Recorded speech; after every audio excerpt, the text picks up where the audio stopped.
الحمدللہ رب العالمین والصلاة والسلام علی سید الانبیاء والمرسلین اما بعد فاعوذ باللہ من الشیطان الرجیم بسم اللہ الرحمن الرحیم۔ الحمدللہ ہمارا درس قرآن کا یہ سلسلہ جاری و ساری ہے، اور آج ہم پڑھیں گے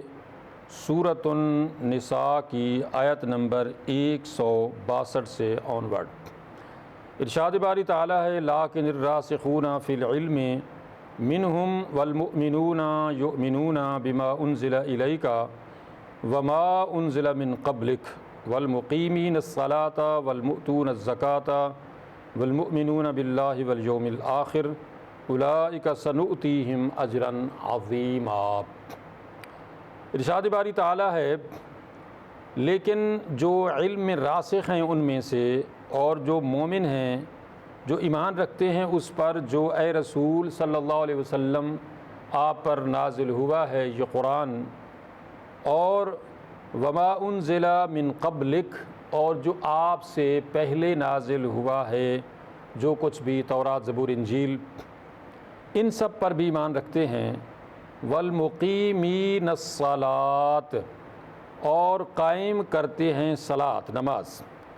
والمؤتون الزکاۃ، اور ادا کرتے ہیں زکوٰۃ۔ والمؤمنون باللہ والیوم الآخر، اور یوم آخرت اور اللہ پر ان کا ایمان اور یقین ہے۔ اولئک سنؤتیہم اجرا عظیما، یہی ہیں وہ لوگ جن کو ہم اجر عظیم سے نوازیں گے۔ ان آیات میں اللہ رب العزت نے ارشاد فرمایا ہے کہ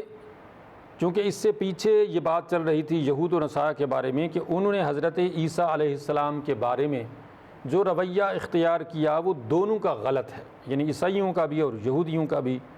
یہودیوں نے یہ کیا کہ انہوں نے حضرت عیسیٰ علیہ السلام کو مانا ہی نہیں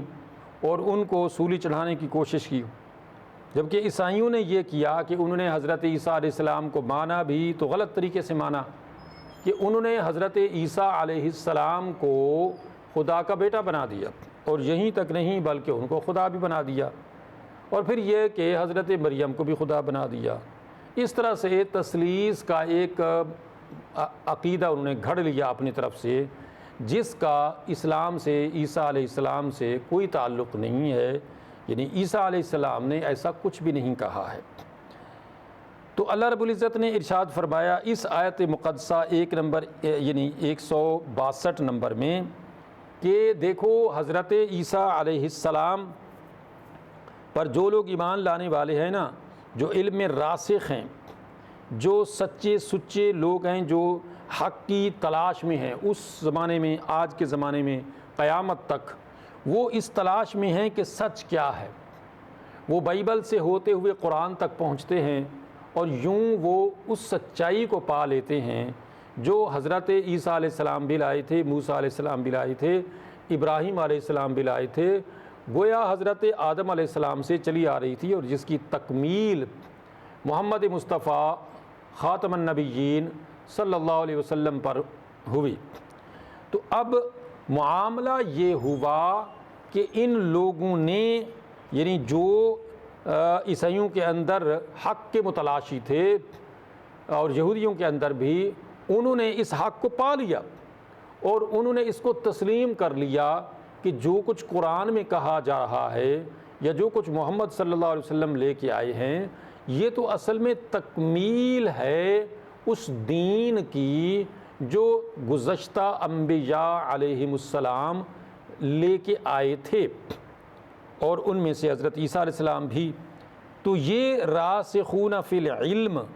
منہم والمؤمنون یؤمنون بما انزل الیک،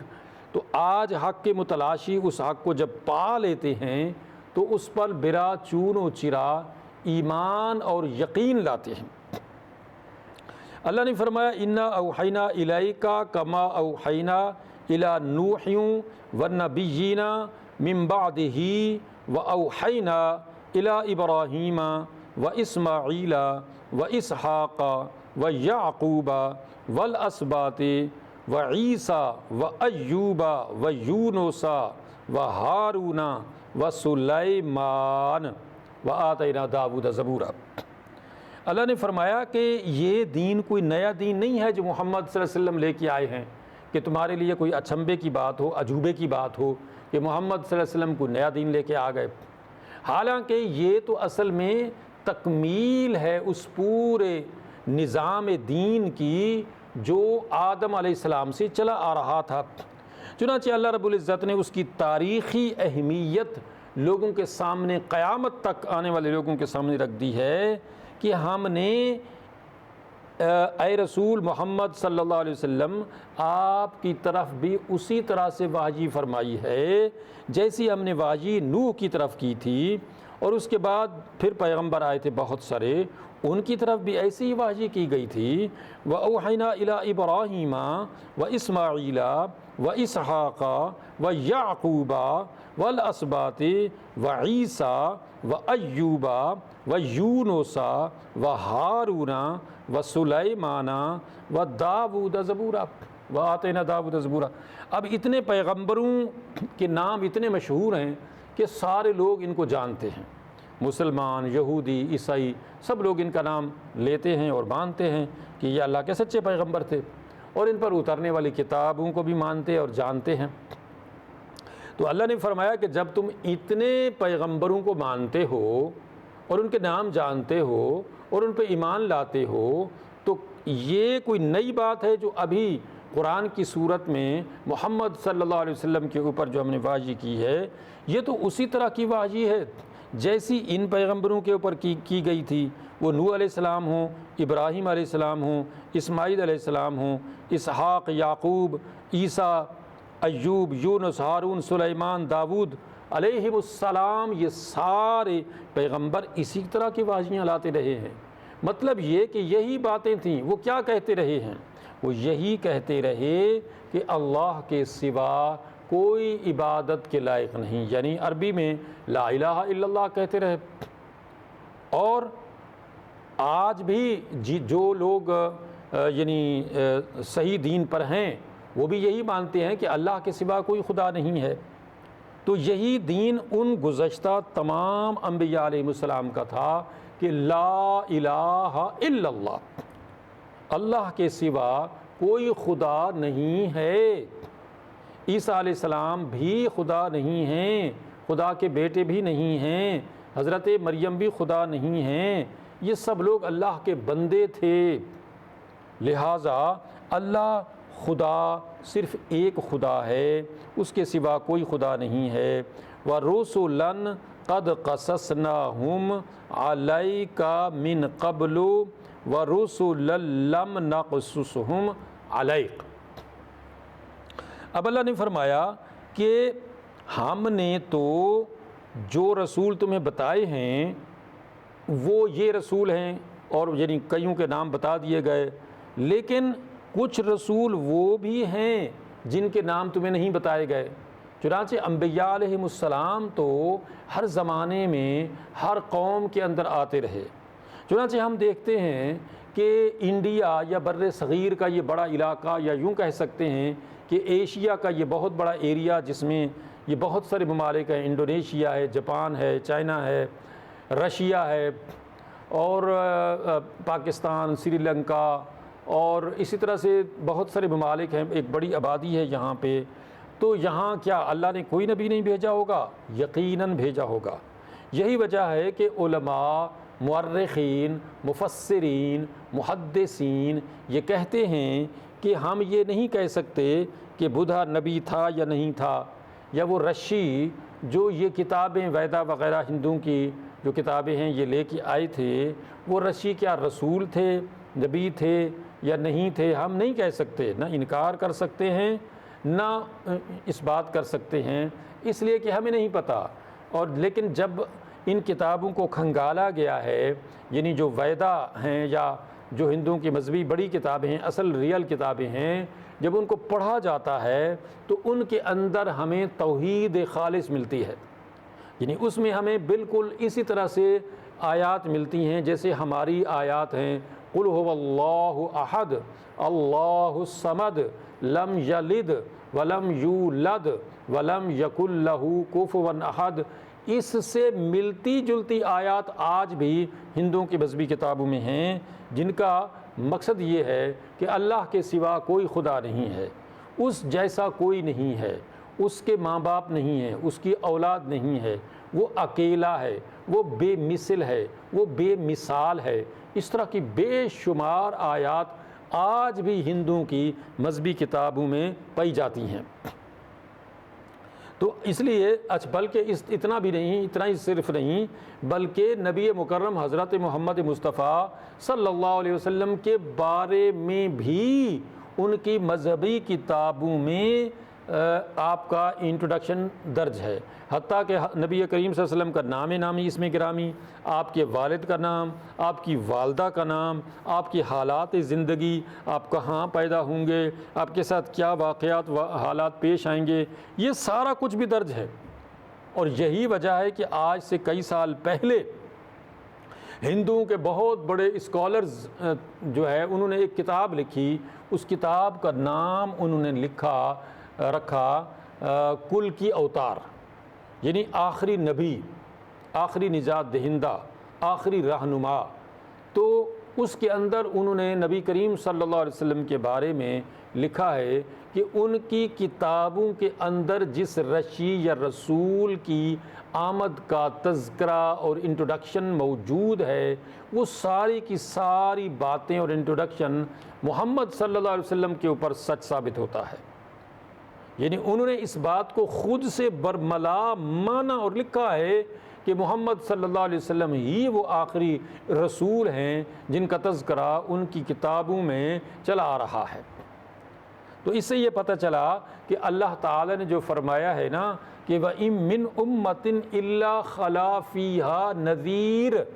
یعنی دنیا میں کبھی بھی کوئی قوم اور کوئی علاقہ اور زمین کا کوئی خطہ اور کوئی زمانہ ایسا نہیں گزرا جس کے اندر اللہ کا کوئی رسول نہ آیا ہو۔ تو یہ اتنا بڑا انڈیا، یعنی اتنا بڑا بر صغیر جس کو ہم کہہ سکتے ہیں، یا چائنا انکلوڈنگ چائنا اور جاپان اور کوریا اور یہ انڈونیشیا اور یہ سارا زمین کا اتنا بڑا خطہ جہاں اتنی بڑی تعداد انسانوں کی رہتی ہے، تو کیا ان کے پاس نبی اللہ کا کوئی نہیں آیا ہوگا؟ بالکل آیا ہوگا، یقیناً آیا ہوگا جب اللہ نے فرما دیا ہے۔ تو آج جیسے عیسائی اور یہودی اللہ کے پیغمبروں موسیٰ اور عیسیٰ علیہم السلام، ابراہیم علیہ السلام، اسماعیل، یعقوب، ہارون علیہم السلام، ان بڑے بڑے پیغمبروں کا نام لے کر بھی، ایمان لا کر بھی، اور اللہ کی کتابوں تورات، زبور، انجیل کو لیے ہوئے بھی آج وہ گمراہ ہو چکے ہیں، تو بالکل عین ممکن ہے کہ وہ لوگ جو China, Japan, Korea, India, Sri Lanka, Indonesia وغیرہ میں رہتے ہیں، ان کے بڑوں کے پاس بھی پیغمبر آئے ہوں گے، تو ان لوگوں نے بھی اسی طرح سے اللہ کے ان پیغمبروں کی تعلیمات کو پس پشت ڈال دیا ہوگا، جیسے آج یہ عیسائی اور یہودی اللہ کی کتابوں کو، اللہ کے پیغمبروں کی تعلیمات کو مان لینے کے باوجود بھی اس پر صحیح طرح سے کاربند نہیں ہیں۔ اور تو اور آج ہم مسلمانوں کے اندر بھی کتنے فرقے بڑھ چکے ہیں اور کتنے ہم دین سے دور ہو چکے ہیں۔ تو یہ بیسک وجہ ہے کہ اللہ کا پیغمبر ہر زمانے میں آتا رہا ہے، اللہ کی کتابیں ہر زمانے میں نازل ہوتی رہی ہیں، لیکن لوگوں نے اپنی منمانی کر کے اللہ کی کتابوں اور پیغمبروں کے اندر اپنی طرف سے چیزیں ملا کر اللہ کے دین کو مسخ کر دیا۔ اللہ نے فرمایا کہ ہم نے کچھ پیغمبروں کے حالات تمہیں بتائے اور کچھ کے نہیں بتائے، تو یہ جان لو کہ اللہ نے ہمیشہ ہر زمانے میں نبی بھیجے ہیں۔ وَكَلَّمَ اللَّهُ مُوسَىٰ تَكْلِيمًا، اور اللہ رب العزت نے موسیٰ علیہ السلام سے کلام فرمایا، یعنی پردے کے پیچھے سے کلام فرمایا۔ آپ اللہ سے ہم کلام ہوتے تھے لیکن دیکھ نہیں سکتے تھے، یہی وجہ تھی کہ جب موسیٰ علیہ السلام اللہ سے ہم کلام ہوتے ہوتے اتنے وہ آگے چلے گئے کہ انہوں نے اللہ سے یہ تک عرض کر دیا کہ پروردگار میں تجھے دیکھنا چاہتا ہوں۔ قال رب آرنی انظر الیک، یعنی موسیٰ علیہ السلام نے عرض کی کہ پروردگار مجھے اپنا آپ دکھائیے، میں آپ کو دیکھنا چاہتا ہوں۔ قال لن ترانی، اللہ نے ارشاد فرمایا کہ موسیٰ تو مجھے ہرگز نہیں دیکھ سکتا۔ فلما ولکن انظر الی الجبل فإن استقر مکانہ فسوف ترانی، تو اللہ نے فرمایا کہ لیکن اگر تم اصرار کرتے ہو تو پہاڑ کی طرف دیکھو، الی الجبل، پہاڑ کی طرف دیکھیے، فإن استقر مکانی فإن استقر مکانہ فسوف ترانی، یعنی اگر پہاڑ اپنی جگہ کھڑا رہا، میری تجلی کو برداشت کر گیا تو تم مجھے دیکھ پاؤ گے۔ فلما تجلی ربہ للجبل جعلہ دکا وخر موسیٰ صاعقا، اللہ رب العزت نے جب پہاڑ کے اوپر تجلی فرمائی تو پہاڑ کو ریزہ ریزہ کر دیا، یعنی وہ پہاڑ اللہ کی تجلی کو برداشت نہ کر پایا اور موسیٰ علیہ السلام سجدے میں گر گئے، بے ہوش ہو کے گر گئے۔ فلما افاق قال سبحانک تبت الیک وانا اول المؤمنین، چنانچہ جب موسیٰ علیہ السلام کو افاقہ ہوا تو انہوں نے کہا کہ پروردگار تو پاک ہے ہر عیب سے، میں توبہ کرتا ہوں اور تیری طرف رجوع کرتا ہوں اور میں اول المؤمنین ہوں۔ تو اس سے یہ پتہ چلا کہ اللہ رب العزت نے اپنے انبیاء علیہ السلام کے ذریعے سے جو اپنی ہدایات اور تعلیمات تھیں وہ تمام دنیا کے لوگوں تک پہنچائیں۔ کیوں پہنچائیں؟ کہ رسلا مبشرین ومنذرین لئلا یکون للناس علی اللہ حجۃ بعد الرسل، اس لیے کہ اللہ رب العزت نے یہ رسول خوشخبری سنانے والے اور اللہ کے عذاب سے ڈرانے والے پوری دنیا کے اندر بھیجے، لئلا یکون للناس علی اللہ حجۃ بعد الرسل، تاکہ قیامت تک کے لیے کوئی بھی انسان جو اس دنیا میں آئے وہ مرتے دم اور قیامت کے دن یہ نہ کہہ سکے کہ پروردگار میرے پاس تو کوئی رسول نہیں آیا تھا، مجھے تو کچھ پتہ نہیں تھا کہ میں نے دنیا میں کیا کرنا ہے، مجھے تو کچھ نہیں پتہ تھا کہ مرنے کے بعد کیا ہونا ہے، جنت ہے دوزخ ہے حساب و کتاب ہے، مجھے کچھ نہیں پتہ تھا۔ تو یہ جو بات ہے اب قیامت والے دن یا مرنے کے وقت کوئی بھی انسان یہ نہیں کہہ سکے گا۔ چنانچہ قرآن مجید میں اللہ رب العزت نے جنت اور جہنم کا جب نقشہ کھینچا ہے تو جہنمیوں سے جہنم کے جو دروغے ہیں، جو جہنم کے یعنی چوکیدار ہیں فرشتے، وہ ان سے کہتے ہیں کہ الم یأتکم رسل منکم یتلون علیکم آیات ربکم وینذرونکم لقاء یومکم ھذا، یعنی کیا تمہارے پاس رسول اللہ نے نہیں بھیجے تھے، کتابیں نہیں نازل کی تھیں، انہوں نے تمہیں بتایا نہیں تھا کہ جنت بھی ہے جہنم بھی ہے حساب و کتاب ہے، مرنے کے بعد یہ سب کچھ ہونے والا ہے، تو کیا تم نے اس پہ ایمان یقین نہیں کیا تھا یا تمہارے پاس کوئی آیا نہیں تھا؟ تو اب وہ یہ نہیں کہیں گے کہ نہیں ہمارے پاس تو کوئی نہیں آیا، چنانچہ وہ کہیں گے قالوا بلا، کیوں نہیں، یعنی اس کا مطلب ہے کہ ہاں ہمارے پاس پیغمبر تو آئے تھے لیکن ہم نے ان پیغمبروں کا انکار کر دیا تھا، ہم نے یہ کہا تھا کہ اللہ نے کوئی پیغمبر نہیں بھیجا ہے، ہم نے یہ کہا تھا کہ اللہ نے کوئی پیغمبر نہیں بھیجا ہے، ولیکن حقت کلمۃ علی الکافرین، ولیکن حقت یعنی اللہ کا یہ جو پیغام تھا یہ تو محقق ہو گیا کافروں کے اوپر، اور غلبت علینا شقوتنا وکنا قوما ضالین، اور کافروں کے اوپر ان کی بدبختی جو سرشت کی تھی غالب آ گئی اور اس طریقے سے وہ جہنم کا ایندھن بن گئے۔ یعنی اب وہ یہ خود مانیں گے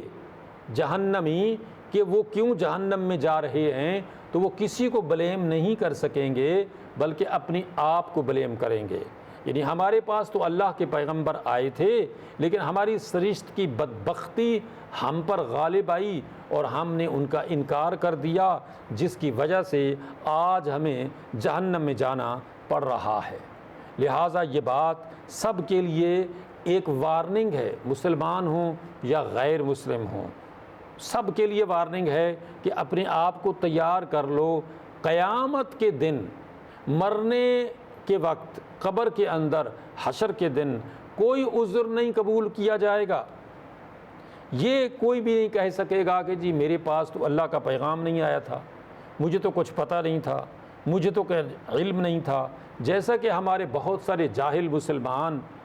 نام نہاد جاہل، یہ کہہ دیتے ہیں کہ جناب ہم تو جاہل ہیں، ہمیں تو پتہ نہیں ہے۔ تو جب آپ روزی کمانے کے لیے دیگر ذرائع سیکھتے ہیں تو اہم ذریعہ تو یہ ہے کہ آپ دنیا میں کیوں آئے۔ موٹی سی بات ہے کہ آپ کو اللہ نے پیدا کیا ہے اور اللہ نے رسول بھیجے ہیں اور اللہ نے یہ کتاب نازل کی ہے۔ اس کتاب کو سمجھنا اور اس پہ عمل کرنا آپ سب کا فریضہ ہے، اہم فریضہ ہے۔ اس کے بعد روزی تو اللہ تعالیٰ چرند پرند اور جانوروں کو اور سمندر کی بڑی بڑی مخلوقات کو بھی دے رہا ہے۔ تو لہٰذا آپ یہ نہیں کہہ سکیں گے کہ جناب ہمارے پاس تو وقت ہی نہیں تھا، ہم تو روزی روٹی کے لیے 24 گھنٹے پریشان رہتے تھے، جس کی وجہ سے ہمیں دین کا کچھ عطا پتہ نہیں چلا، ہمیں تو کتاب پڑھنی نہیں آتی تھی۔ تو لہٰذا یہ جو عذر ہے یا یہ جو حجت بازی ہے، یہ قیامت کے دن بالکل بھی قابل قبول نہیں ہوگی۔ یہ ہر مسلمان کا، ہر انسان کا یہ اہم فریضہ ہے، سب سے پہلا فریضہ ہے کہ وہ اس دنیا میں آنے کے اصل مقصد کو جانے، پہچانے اور اللہ کی یہ ہدایت قرآن کو پڑھے، سمجھے، عمل کرے، تاکہ وہ جس مقصد کے لیے دنیا میں یہاں بھیجا گیا ہے اس مقصد کو پالے۔ اور وہ مقصد وحید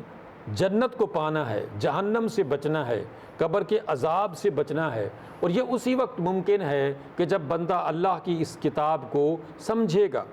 اور اس کو سمجھنے کے لیے خود بھی بندہ پڑھ سکتا ہے اور اس کا سبق بھی لے سکتا ہے، درس بھی لے سکتا ہے، سن بھی سکتا ہے۔ آج کے دور میں یہ درس جو ہم سب لوگ، بہت سارے علماء، بہت سارے مفسرین جنہوں نے لکھا، جو بولتے ہیں ریڈیو پر یا میڈیا کے اوپر، اس کو دیکھ سکتے ہیں، اس کو سن سکتے ہیں، اس کو سمجھ سکتے ہیں۔ تو اس کے لیے ٹائم نہیں نکالتے لوگ۔ باقی جو ٹک ٹاک ہے، فضولیات ہے، گانا بجانا ہے، سینما ہے اور فلمیں ہیں اور موویز ہیں، طرح طرح کی فضولیات ہیں، ان کے اندر تو وہ گھنٹوں ساری رات ٹائم لگا دیں گے، لیکن درس قرآن کو سننے کے لیے، پڑھنے کے لیے، سمجھنے کے لیے ٹائم نہیں ہے۔ کیوں کہ اندر جو شیطان چھپا ہوا ہے، اس نے ذہن کے اندر یہ ڈالا ہوا ہے کہ نہیں تم تو بڑے مصروف ہو، تمہارے پاس تو وقت ہی نہیں ہے قرآن کے لیے، بس اس کو چوم لو، صرف قرآن مجید کو دیکھ لو، کبھی تھوڑا سا پڑھ لو، سمجھنے کے لیے تو ٹائم ہی نہیں ہے۔ عمل تو بہت بڑی بات ہے۔ لہٰذا یہ شیطان نے ہمارے ذہنوں میں جو چیز ڈالی ہے یہ بہت خطرناک ہے، لیکن اللہ نے بھی وارننگ دے دی ہے کہ لِأَلَّا يَكُونَ لِلنَّاسِ عَلَى اللَّهِ حُجَّةٌ بَعْدَ الرُّسُلِ۔ اب قیامت کے دن کوئی بھی انسان اس طرح سے نہیں بچ پائے گا کہ وہ یہ کہے کہ بچ پائے کہ جناب میرے پاس تو کوئی نہیں آیا تھا، مجھے تو کچھ پتہ نہیں تھا، میں تو جاہل تھا، میں تو سمجھ نہیں پایا، تو لہٰذا مجھے معاف کر دیا جائے۔ تو ایسا کچھ نہیں ہونے والا۔ لہٰذا یہ سب کا فریضہ ہے کہ سب اللہ کی اس آخری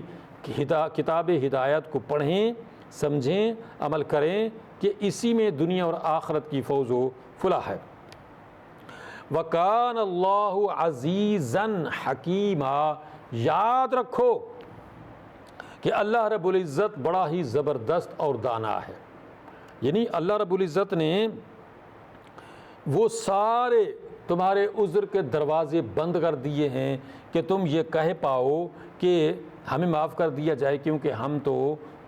غلط فہمی کا شکار ہو گئے تھے، یا ہمیں پتہ نہیں تھا، ہمیں پتہ نہیں چلا ہے، معاف کر دیا جائے اور دوبارہ ٹائم دے دیا جائے۔ تو ایسا نہیں ہوگا، کیونکہ اللہ رب العزت نے سارے ہدایت کے جو اسباب تھے تمہارے لیے پیدا کر دیے ہیں۔ چنانچہ آج ہر انسان چاہے وہ مسلم ہے یا نان مسلم ہے، اس کے لیے ہدایت کے اتنے اسباب اللہ نے اس کی اپنی زبان میں کھول دیے ہیں کہ وہ اپنے بیڈ پہ، اپنی کرسی پہ، اپنے گھر میں، اپنی دکان پہ، اپنے کاروبار پہ بیٹھ کے، چلتے یا پھرتے یا لیٹے اس کتاب ہدایت کو سن سکتا ہے، پڑھ سکتا ہے، دیکھ سکتا ہے، سمجھ سکتا ہے۔ وہ دنیا کی کوئی بھی زبان بولتا ہے، اس کے لیے کوئی مشکل نہیں ہے۔ چنانچہ ہم دیکھتے ہیں کہ دنیا میں بے شمار لوگ، خصوصاً یورپ میں، امریکہ میں، جو لوگ مسلمان ہو رہے ہیں ان کو کوئی مسلمان جا کے نہیں کہہ رہا کہ تم مسلمان ہو جاؤ، بلکہ وہ خود اپنی اپنی زبانوں میں، فرینچ میں، جرمن میں، اسپانش میں اور انگلش میں، جو بھی ان کی اپنی زبانیں ہیں، ان کے اندر جو قرآن مجید ٹرانسلیٹڈ ان کے پاس موجود ہے، وہ نیٹ پہ بھی موجود ہے، وہ کتابی شکل پہ بھی موجود ہے، وہ سن بھی سکتے ہیں۔ لہٰذا وہ جب اس کو پڑھتے ہیں تو ان کو سمجھ آ جاتا ہے، اور اس طرح ایک بڑی تعداد لوگوں کی مسلمان ہو رہی ہے، کیونکہ قرآن ایسی آسان یعنی زبان ہے قرآن کی کہ اس کو آپ ترجمہ بھی کر لیں اردو میں، انگلش میں یا کسی بھی زبان میں، تب بھی یہ بڑی آسانی سے سمجھ آ جاتا ہے۔ اور یہی وجہ ہے کہ وہ لوگ اس کو سمجھ کے اس کی وجہ سے مسلمان ہو رہے ہیں، حالانکہ ان کو کسی کا کوئی پریشر بھی نہیں ہے، کوئی لالچ بھی نہیں ہے، کوئی طمع، کوئی ہرس، کچھ نہیں ہے، سوائے اس کے کہ ان کو حق سمجھ آ گیا، جس کو اللہ نے قرآن میں 7ویں سپارے میں ان الفاظ میں بیان فرمایا ہے کہ وَإِذَا سَمِعُوا مَا أُنزِلَ إِلَى الرَّسُولِ تَرَىٰ أَعْيُنَهُمْ تَفِيضُ مِنَ الدَّمْعِ مِمَّا عَرَفُوا مِنَ الْحَقِّ، کہ جب ان لوگوں نے قرآن کو سنا تو حق کو پہچان لیا، اور اس حق کی پہچان کی وجہ سے ان کے فرط محبت اور خوشی کے آنسو ان کی آنکھوں سے چھلک پڑے۔ یعنی یہ ہے حق کو پہچاننے کی۔ چنانچہ آج ہم دیکھتے ہیں کہ بڑی تعداد میں عورتیں، مرد جب وہ مسلمان ہو رہے ہوتے ہیں، خصوصاً خواتین، وہ رو رہی ہوتی ہیں، اور وہ کس چیز کے آنسو ہوتے ہیں؟ ان کو کوئی ڈرا رہا ہوتا ہے؟ نہیں، ان کو کوئی اس کے سوا نہیں ہے کہ انہوں نے جب حق کو پہچان لیا تو ان کے انگ انگ سے آنسو بہنے لگتے ہیں۔ یہ صرف آنکھوں کے آنسو نہیں ہوتے، ان کی وہ خوشی اور ان کے وہ فرط محبت کے آنسو ہوتے ہیں جب وہ حق کو پہچان لیتے ہیں تو کلمہ پڑھ لیتے ہیں۔ اللہ تعالیٰ سمجھنے، عمل کرنے کی توفیق عطا فرمائے۔ وآخر دعوانا ان الحمد للہ رب العالمین۔